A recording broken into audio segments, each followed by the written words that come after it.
नमस्कार। राम राम दोस्तों में आप सबका स्वागत है। भाई साहब, वो कहावत तो आपने सुनी ही होगी कि दूसरों के लिए गड्ढा खोदने वाला खुद भी गड्ढे में कभी ना कभी गिरता ही है।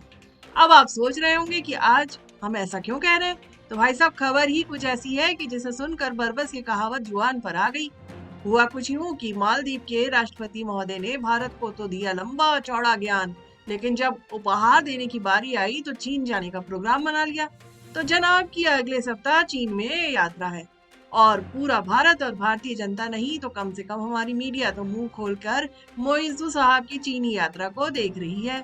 इस यात्रा से निराश हताश होकर एक्सपर्ट असहाय बैठे हुए हैं सिर पर हाथ रखकर।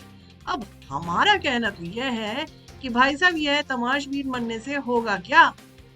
अरे ये सोचो कि हम चीन के खिलाफ क्या कर सकते हैं।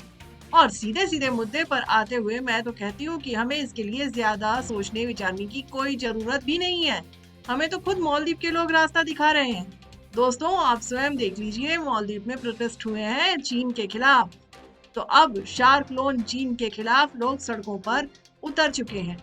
जैसा कि चीन पहले पहल आसान शर्तों पर कर्ज देता है और फिर ब्याज के रूप में देश की संप्रभुता को ही खरीद लेता है। यह बात जितनी हमें पता है उससे ज्यादा मालदीव के लोगों को जानकारी है। इस बारे में चीन में मुसलमानों के ऊपर जो अत्याचार हो रहे हैं उसके बारे में भी मालदीव के लोगों को जानकारी है। तभी तो वे सड़कों पर चीन आउट कैंपेन चला रहे हैं। तो हमारा पॉइंट भाई साहब इसी ओर है कि जब चीन की फंडिंग से भारत विरोधी इंडिया आउट कैंपेन चला सकती है, तो यह जो चीन आउट कैंपेन चल रही है इसमें तो हमने अभी तक पैसा डाला भी नहीं है। हमने उनको उकसाया नहीं, फिर भी मालदीव के लोगों में चीन विद्रोह की भावना है और यह आग अंदर ही अंदर धधक रही है। सिर्फ हवा देने की जरूरत है। अब इंडिया आउट कैंपेन चलाने वाले मोइजू साहब जब चीन में होंगे, फोटो खिंचवा रहे होंगे, उस समय ठीक उसी समय माले में चीन के खिलाफ विद्रोह प्रदर्शन क्यों नहीं हो सकते। अब आप में से कुछ लोगों का कहना हो सकता है कि नहीं नहीं, यह भारत की फॉरेन पॉलिसी नहीं हो सकती। हम जैसे को तैसा के सिद्धांत का पालन नहीं करते। हमारे बड़े बड़े ऊंचे सिद्धांत हैं। तो भैया जी, हम भी कौन सा ये कह रहे हैं कि मोदी जी जाकर मालदीव की सड़कों पर खड़े हो जाएं और डंडा लहराएं। अरे भाई साहब, मालदीव में ऑलरेडी लोग हैं जो चीन से परेशान हैं।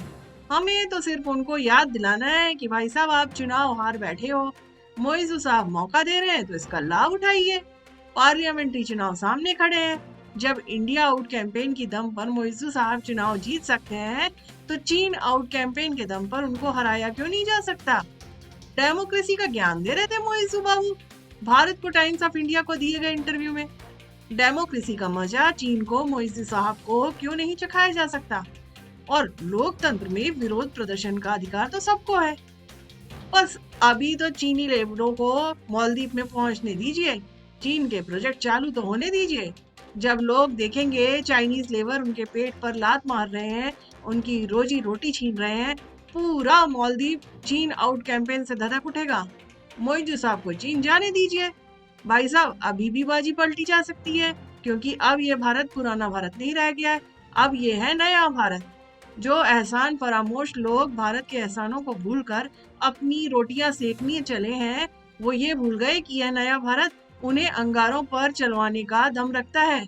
तो देखते रहिए, आने वाले 4-5 सालों में मोइजू साहब अंगारों पर लौटने वाले हैं। ये पक्की बात है। तो अगर आपको ये वीडियो पसंद आता है तो वीडियो को शेयर जरूर कीजिए और चैनल को सब्सक्राइब कीजिए। मेरे वीडियो को लाइक कीजिए। इसी तरह नए वीडियो को लेकर मैं हाजिर होती हूँ। तब तक के लिए राम राम।